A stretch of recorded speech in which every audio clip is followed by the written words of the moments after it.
আসসালামু আলাইকুম সবাইকে আমার ডেইলি রান্নাঘরে ওয়েলকাম। তো আজকে ডেইলি রান্নাঘরে দুটি ন্যাচারাল রান্না শেয়ার করব। খুবই সহজ এবং সাধারণ রান্না, আমাদের পরিবারের সবাই কিন্তু এই খাবারগুলি পছন্দ করে।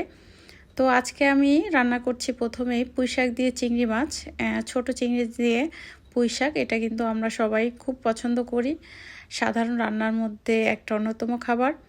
তো এই যে এই বড় একটা হাঁড়িতে পরিমাণ মতো তেল দিয়ে নিয়েছি, দিয়ে দিলাম বেশ কিছুটা পেঁয়াজ কুচি এবং কাঁচামরিচ। যেটা আমার শাক এবং মাছের হিসেব করেই আমি তেল এবং পেঁয়াজ কাঁচামরিচগুলো অ্যাড করেছি। যখনই একটু কালারটা চেঞ্জ হয়ে গেছে পেঁয়াজ এবং কাঁচামরিচের, তখনই আমি কিন্তু 250 গ্রাম ছোট চিংড়ি দিয়ে দিলাম। এটাও আমি কিছুটা তেলের সাথে ভেজে নিব। এখন আমি অ্যাড করব অন্যান্য মশলা। এর মধ্যে ছিল 1 চা চামচ পরিমাণ হলুদ গুঁড়া এবং আধা চামচ পরিমাণ মরিচ গুঁড়া এবং 1 চামচ পরিমাণ জিরা গুঁড়া এবং 1 চামচ পরিমাণ ধনিয়া গুঁড়া। আর দিয়েছি একটুখানি পানি এবং পরিমাণ মতো লবণ। এটা আমাদের স্বাদ অনুযায়ী অ্যাড করতে হবে। তারপরে এখন এই যে এগুলোকে একটু ভালোভাবে কষিয়ে নিব। খুব সুন্দরভাবে একটু কষানো হয়ে গেলেই আমি এর মধ্যে দিয়ে দিলাম পুঁইশাকের সেই ডাঁটাগুলো, যেগুলো আমি আলাদাভাবে কেটে রেখেছি।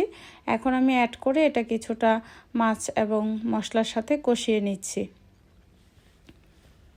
তো এই কষানো হয়ে গেলেই আমি সেই শাকগুলো দিয়ে দিব। এখানে প্রায় 2 কেজি শাক। তো 2 কেজি শাক একবারে দেওয়া যায় না, তার হাঁড়িটা অনেক বড়। তারপরেও আমি এটাকে 3 ধাপে দিয়ে নিয়েছি। যেমন প্রথমবার দিয়ে একটু নাড়াচাড়া করে নিলাম। অনায়াসে নাড়াচাড়া করা যাচ্ছে, কারণ যেহেতু অল্প অল্প পরিমাণ করে দিয়েছি আর সহজেই কিন্তু নরম হয়ে যাচ্ছে। এই যে তারপরে আমি কিন্তু আবার আরেক ধাপে শাকগুলো দিয়ে দিচ্ছি। শাকগুলো দেওয়ার পরপরই আমাদেরকে অল্প একটু লবণ ছিটা দিয়ে দিলে তাড়াতাড়ি শাকগুলো কিন্তু নরম হয়ে যায়। এবং ওখানে যে লবণটা দিয়েছি সেই হিসেব করেই দিতে হবে, যাতে করে কড়া না হয়ে যায়। তো এই যে তারপর আবার নেড়ে চেড়ে দিলাম। শাকগুলো কিন্তু অনায়াসেই কিন্তু নরম হয়ে যাচ্ছে। শাকগুলো এতটাই কচি ছিল এবং ফ্রেশ। তো এই যে তৃতীয় ধাপে কিন্তু শাকগুলো আবার দিয়ে দিলাম। এভাবে করেই আমি এই যে শাকগুলো একটু নরম করে নিয়েছি। একটু ঢাকনা দিয়েছিলাম, তবে আমি ঢাকনার ব্যবহারটা খুব কম করেছি, অল্প কিছুক্ষণ ঢাকনা দিয়ে রেখেছি।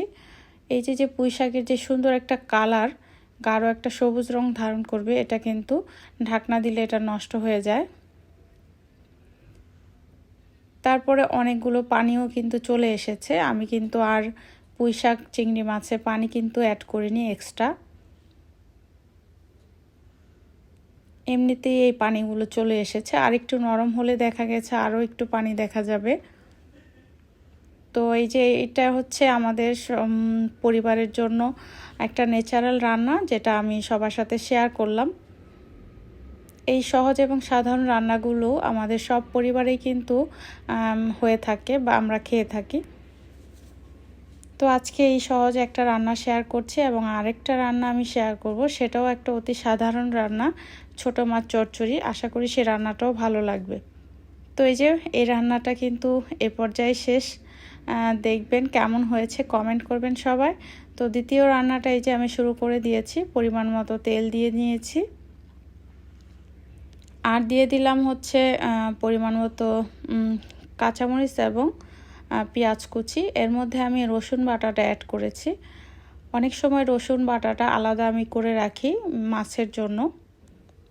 তো অল্প কিছু রসুন বাটার সাথে আমি দিয়ে দিলাম 1 চামচ হলুদ গুঁড়া, 1 চামচ মরিচ গুঁড়া এবং 1 চামচ ধনিয়া জিরা, স্বাদ মতো লবণ আর একটুখানি পানি দিয়ে এই যে মশলাটাকে ভালোভাবে কষিয়ে নিলাম।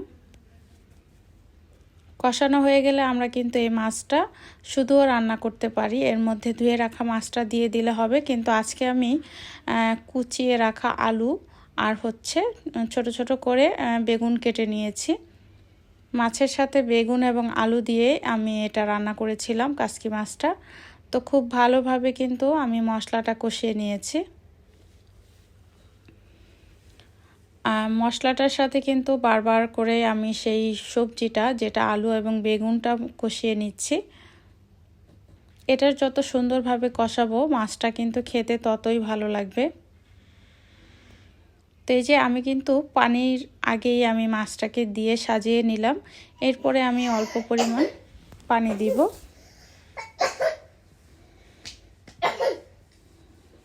পানি দিয়ে তারপরে এই যে নেড়েচেড়ে মশলার সাথে সুন্দর করে মিশিয়ে দিয়েছি। আর খুব একটা পানি কিন্তু আমি অ্যাড করিনি, যেহেতু চচ্চড়ি করব। আর আমি দেখলাম যে লবণ কিছুটা লাগবে, তো লবণ এবং ধনিয়া পাতা অ্যাড করে দিলাম। তো এই হচ্ছে আমার দুইটি রান্না। তো দুইটি সহজ এবং সাধারণ রান্না কেমন লেগেছে আপনাদের কাছে? যদি ভালো লাগে লাইক কমেন্ট করবেন এবং সাপোর্ট করবেন সব সময়। আর বেশি ভালো লাগলে আমার পাশেই থাকবেন, আমার চ্যানেলটিকে সাবস্ক্রাইব করে সব সময় সাথেই থাকবেন। তো আজকের মতো বিদায় এবং ভালো থাকবেন। আল্লাহ হাফেজ।